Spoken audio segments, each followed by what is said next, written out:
আমি সেই মেয়ে, লিখেছেন কবি শুভ্র দাশগুপ্ত।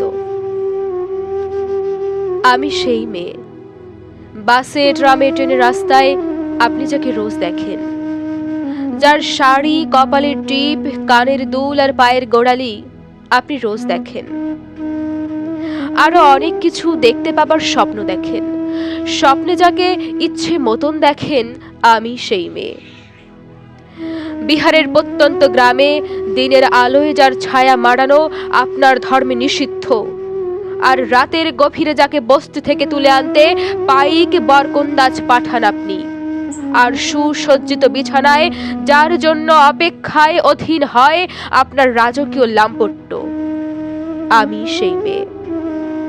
আমি সেই মেয়ে, আসামের চা বাগানের ঝুপড়ি কামিন বস্তি থেকে যাকে আপনি নিয়ে যেতে চান সাহেবী বাংলোয়, আর মধ্যরাতে ফায়ার প্লেসের ঝলসে ওঠা আলোয় মোদির চোখে দেখতে চান যার অনাবৃত শরীর, আমি সেই মেয়ে।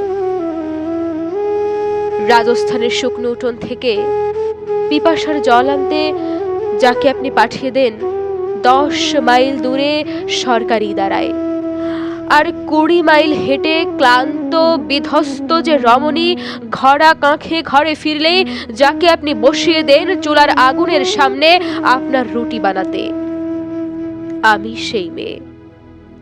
আমি সেই মেয়ে যাকে নিয়ে আপনি মগ্ন হতে চান গঙ্গার ধারে, কিংবা ভিক্টোরিয়ার সবুজে, কিংবা সিনেমা হলের নীল অন্ধকারে, যার চোখে আপনি এঁকে দিতে চান ঝুটো স্বপ্নের কাজল, আর ফুরিয়ে যাওয়া সিগারেটের প্যাকেটের মতো যাকে পথের পাশে ছুঁড়ে ফেলে দিয়ে আপনার ফুল সাজানো গাড়ি শুভ বিবাহ সুসম্পন্ন করতে ছুটে যায় শহরের পথে। কোণে দেখা আলোর গোধূলিতে একা দাঁড়িয়ে থাকা আমি সেই মেয়ে। আমি সেই মেয়ে, এমনকি দেবতারাও যাকে ক্ষমা করেন না, অহংকার শক্তির দম্ভে যার গর্ভে রেখে যান কুমারীর অপমান, আর চোখের জলে কুন্তি হয়ে নদীর জলে বিসর্জন দিতে হয় কর্ণকে, আত্মজকে, আমি সেই মেয়ে।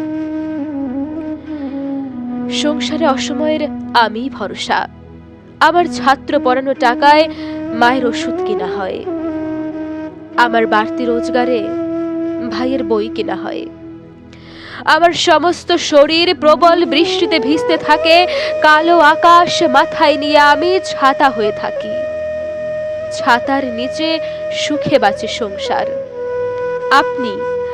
আপনারা আমার জন্য অনেক করেছেন, সাহিত্যে, কাব্যে, শাস্ত্রে, লোকাচারে আমাকে মা বলে পূজা করেছেন, প্রকৃতি বলে আদিক্ষেতা করেছেন, আর শহরগঞ্জের কানাগলিতে ঠোঁটে রং মাখিয়ে কুপি হাতে দাঁড় করিয়েও দিয়েছেন, আমি সেই মেয়ে।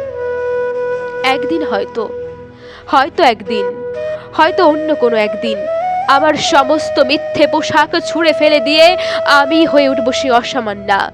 খোলা চুলে মেঘের মতো ঢাকবে আমার খোলা পিঠ, দু চোখে জ্বলবে ভীষণ আগুন, কপাল ঠুকরে বেরুবে ভয়ঙ্কর তেজরশ্মি, হাতে ঝলসে উঠবে সেই খড়গ, দু পায়ের নুপুরে বেজে উঠবে রণতুন্দভি, নৃশংস অট্টহাসিতে বেজে উঠবে আকাশ, দেবতারাও আতঙ্কে স্তব্ধ হয়ে বলতে থাকবেন, মহামেঘ প্রভাং ঘোরাং মুক্তকেশিং চতুর্ভুজাং কালিকাং দক্ষিণাং মুন্ডুমালা বিভূষিতাং।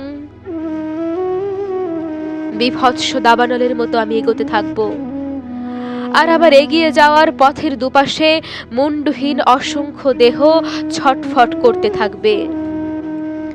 সভ্যতার দেহ, প্রগতির দেহ, উন্নতির দেহ, সমাজের দেহ। হয়তো আমি সেই মেয়ে, হয়তো বা।